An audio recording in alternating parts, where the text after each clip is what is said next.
RSS ನಮ್ಮ ಭಾರತ ದೇಶದಲ್ಲಿ ಒಂದು ಸಮಾಜವನ್ನ ಒಂದು ಒಳ್ಳೆಯ ದಿಕ್ಕಿಗೆ ತಗೊಂಡು ಹೋಗ್ತಕ್ಕಂಥದಕ್ಕೆ ಸಾಕಷ್ಟು ಒಳ್ಳೆಯ ಕೆಲಸ ಕಾರ್ಯಗಳು RSS ಮೂಲಕ ಇಲ್ಲಿವರೆಗೂ ಆಗ್ತಾ ಬಂದಿದೆ. 100 ವರ್ಷವೂ ಕೂಡ ಈಗಾಗಲೇ ಪೂರೈಸಿರ್ತಕ್ಕಂಥದ್ದು ಎಲ್ರಿಗೂ ತಿಳಿದಿರ್ತಕ್ಕಂಥ ವಿಚಾರ.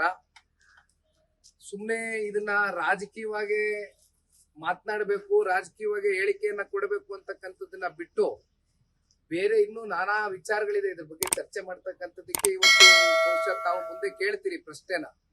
ನಾನು ಈಗ ತಾನೇ ಗಾಡಿನಲ್ಲಿ ಬರ್ತಾ ನೋಡ್ಕೊಂಡ್ ಬಂದೆ, RV ದೇಶಪಾಂಡೆ ಅವರು ಕಾಂಗ್ರೆಸ್ನ ಹಿರಿಯ ಮುಖಂಡರು ಇವತ್ತು ಕಾಂಗ್ರೆಸ್ನ ಗ್ಯಾರಂಟಿಗಳ ಬಗ್ಗೆ ಚರ್ಚೆನ ಮಾಡಿದ್ದಾರೆ, ಅಪಸ್ವರವನ್ನ ಎತ್ತಿದ್ದಾರೆ. ಅವರು ಹೇಳಿರ್ತಕ್ಕಂಥದ್ರಲ್ಲಿ ತಪ್ಪೇನಿಲ್ಲ. ಬಹುಶಃ ಅವರು ಇವತ್ತು ಯಾವ ರೀತಿ ರಾಜ್ಯ ಸರ್ಕಾರ ನಡೀತಾ ಇದೆ ಅಂತಕ್ಕಂಥದ್ರ ಬಗ್ಗೆ ಒಂದು ವಾಸ್ತವಾಂಶವನ್ನ ಇವತ್ತು ರಾಜ್ಯದ ಜನತೆ ಮುಂದೆ ಇಟ್ಟಿದ್ದಾರೆ. ಮಾತೆತ್ತಿದ್ರೆ ಕಳೆದ ಬಾರಿಯೂ ಕೂಡ ನಾವು ನೋಡಿದ್ದೇವೆ, ರಾಜ್ಯದ ಗೌರವಾನ್ವಿತ ಮುಖ್ಯಮಂತ್ರಿಗಳು 4.5 ಲಕ್ಷ ದೊಡ್ಡ ಗಾತ್ರದ ಬಡ್ಜೆಟ್ ಅನ್ನ ಕೊಟ್ಟಿದ್ದೇವೆ ಅಂತಕ್ಕಂಥದ್ದು ಹೇಳ್ತಾರೆ. ಅದರಲ್ಲಿ ವರ್ಷಕ್ಕೆ 55,000 ಕೋಟಿನೋ 60,000 ಕೋಟಿನೋ ಇವತ್ತು ಗ್ಯಾರಂಟಿಗಳಿಗೆ ಅದು ಕೂಡ ಮೀಸಲಿಟ್ಟಿದ್ದೇವೆ ಅಂತಕ್ಕಂಥದ್ದು ಹೇಳ್ತಾರೆ. ಆದ್ರೆ ಇಲ್ಲಿವರೆಗೂ ಒಂದ್ ಕಡೆ ಗ್ಯಾರಂಟಿಗಳು ಪ್ರತಿ ತಿಂಗಳು ಕೊಡ್ತೀನಿ ಅಂದಿದ್ರು, ಅದು ಕೂಡ ಸಮರ್ಪಕವಾಗಿ ಕೊಡ್ಲಿಕ್ಕಾಗಿಲ್ಲ. ಮತ್ತೊಂದು ಕಡೆ ಅಭಿವೃದ್ಧಿ ಅಂತಕ್ಕಂಥದ್ದು ಬಹುಶಃ ಸಂಪೂರ್ಣವಾಗಿ ಶೂನ್ಯ ಆಗಿದೆ, ಅಭಿವೃದ್ಧಿ ಅಂತಕ್ಕಂಥದ್ದು ಕುಂಠಿತಗೊಂಡಿದೆ ಅಂತಕ್ಕಂಥದ್ರ ಬಗ್ಗೆ RV ದೇಶಪಾಂಡೆ ಅವರು ಅವರ ಹೇಳಿಕೆ ಮೂಲಕ ಮತ್ತೆ ಪುನರುಚ್ಚರಿಸಿದ್ದಾರೆ.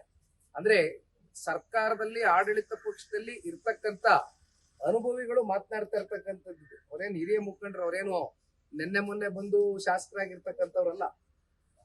ಅವರು ಆ ರೀತಿ ಹೇಳ್ತಾರೆ ಅಂತಕ್ಕಂಥದ್ದಾದ್ರೆ ಸರ್ಕಾರ ಯಾವ ಪರಿಸ್ಥಿತಿಯಲ್ಲಿ ಆಡಳಿತವನ್ನ ನಮ್ಮ ಕರ್ನಾಟಕ ರಾಜ್ಯದಲ್ಲಿ ನಡೆಸ್ತಾ ಇದ್ದಾರೆ ಅಂತಕ್ಕಂಥದ್ದು ಬಹುಶಃ ಅವ್ರ ಹೇಳಿಕೆ ಮೂಲಕ ನಾವೆಲ್ಲರೂ ಕೂಡ ತಿಳ್ಕೊಳ್ಬೇಕಾಗ್ತದೆ.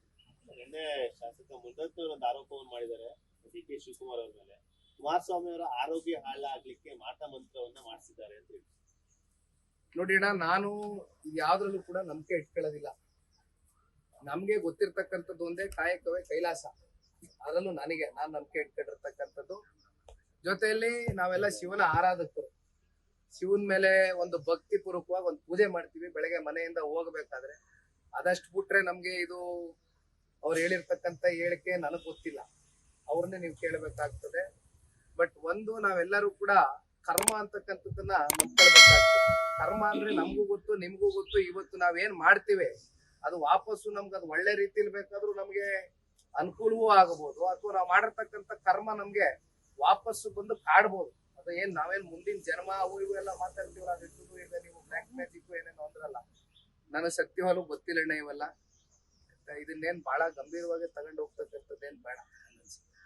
ರಾಜ್ಯದ ಡಿನ್ನರ್ ಪಾಲಿಟಿಕ್ಸ್ ಕೂಡ ಜೋರಾಗಿದೆ. ಮುಖ್ಯಮಂತ್ರಿಗಳು ಸಚಿವರು ಡಿನ್ನರ್ ಕರೆದಿದ್ದಾರೆ, ಬೇರೆ ಬೇರೆ ವ್ಯಾಖ್ಯಾನಗಳು, ಬಿಹಾರ ಚುನಾವಣೆ ಅದು ಇದು ಅಂತ. ನೋಡೋಣ, ಕಾದ್ ನೋಡೋಣ ಇನ್ನು ಏನೇನಾಗುತ್ತೆ ಅಂತ. ಬಿಹಾರ ಚುನಾವಣೆ ಈಗಾಗಲೇ ದಿನಾಂಕ ಘೋಷಣೆ ಆಗಿದೆ. ಬಿಹಾರದ ಚುನಾವಣೆಯ ನಂತರ ಏನೇನ್ ತೀರ್ಮಾನಗಳಾಗುತ್ತೆ ಕಾದ್ ನೋಡೋಣ. ಲೇಟೆಸ್ಟ್ ಹಾಗೂ ಇಂಟ್ರೆಸ್ಟಿಂಗ್ ಸುದ್ದಿಗಳಿಗಾಗಿ ಬಾಸ್ ಟಿವಿ ಕನ್ನಡ ಚಾನೆಲ್ನ ಸಬ್ಸ್ಕ್ರೈಬ್ ಮಾಡಿ. ಹಾಗೆಯೇ ಬೆಲ್ ಐಕಾನ್ ಪ್ರೆಸ್ ಮಾಡಿ. ಇದರ ಜೊತೆಗೆ ಫೇಸ್ಬುಕ್, ಇನ್ಸ್ಟಾಗ್ರಾಮ್, ಎಕ್ಸ್ ನಲ್ಲೂ ಮಿಸ್ ಮಾಡದೆ ಫಾಲೋ ಮಾಡಿ.